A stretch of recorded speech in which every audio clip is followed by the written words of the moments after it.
So I recently picked up the Zhiyun Crane 2 gimbal from Facebook Marketplace, and I got it for so cheap that I thought something might be wrong with it, but it showed up, I tested it out, and it works just fine. If you'd like to see the rest of my camera gear, please head back one video and go check out what gear I run with. I will also link the video somewhere above me. Since arriving back in Thailand, I started filming a lot of coffee shops, and I must say I really do enjoy it. So I thought, how can I incorporate this new gimbal with a video? I don't just want to make a video about a gimbal. So I will show you guys how I film a coffee shops, my 4 steps on how I do it, and also using the gimbal. But I will also shoot handheld. So it's going to be a mixture of gimbal and handheld, and hey, maybe you will learn something new. First, I need to find a coffee shop that'll be a good fit for this video. So I'll go on Google Maps and just see what's near me and kind of see what it looks like that will look good for the video. Then I need to charge all the gear that I will take with me. Now this is the thing, when filming somewhere like on a different location, make sure to take with only what you need. Otherwise you're going to carry all your gear with, and believe me, it is not the best thing to do. So for this shoot, I'm going to use the Canon EOS R, the adapter for the EF lenses, and then my 50mm Canon lens. And I will also be using the new gimbal, the Zhiyun Crane 2 that I got. I'm going to use the Samyang T3 14mm lens so I can get those nice wide shots. The next thing to do is jump on the scooter and head to the coffee shop. Now here in Thailand, they don't mind me filming at all. I think they might like it because, you know, you're showing their business and all that. But if you are in a different country, just make sure to ask permission and see if the owner is fine with it, and explain to them exactly what the purpose is of this video, or of the video that you will be shooting. But like I said, here in Thailand, they don't mind, and I think they enjoy it. After finishing up the whole video and the edit, usually what I do is I send it to the owner of the shop, and I kind of give it to them for free. It's only like 20 or 30 seconds. And I tell them they can use it on their Facebook or Instagram or whatever social media pages they have. So this way the client can see what your work looks like, and he or she might become a long-term client. And they might have a few thousand followers on their pages, so that's more eyes on your work, and someone might reach out and decide to use you. It's definitely worth a shot. You have nothing to lose.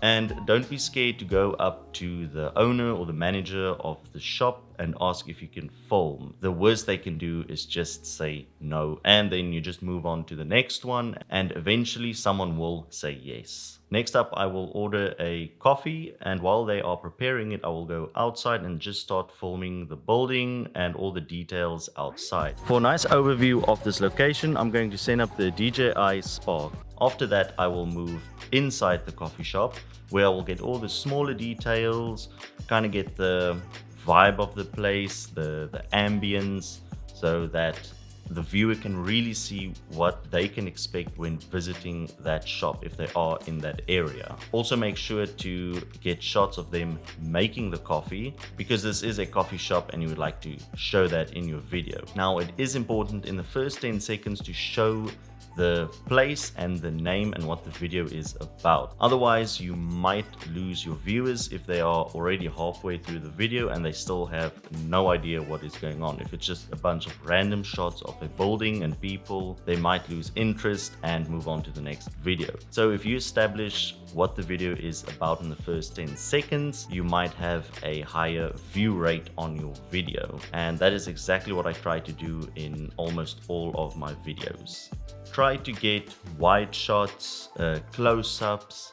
Just try to get different shots so the video can be more dynamic. You don't just want to shoot open, and you don't just want to shoot close-up shots. It should be a mixture of both, and try and think outside the box to get interesting shots. Even if it's a different movement that might catch the eye of a viewer and they might think, wow, that's actually really nice. Just something to make your video stand out.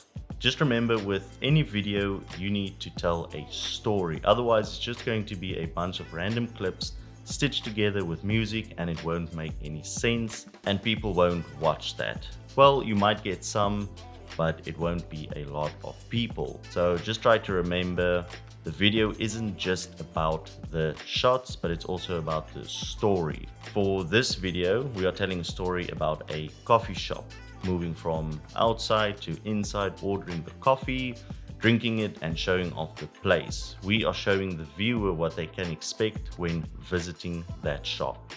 I'm happy with everything that I filmed. I'm going to head back to my apartment and I'm going to download all the footage and start the editing process. I do all my editing on Adobe Premiere Pro and After Effects. I get all my music and sound design from Artlist. It is really important to add sound design because it's just going to take your video to the next level and make it interesting. I won't bore you with the entire editing process. I would rather just show the end result, and if you are interested in seeing the editing process, just leave a comment down below, let me know, and I can make a future video on a few editing tips if you guys would like that.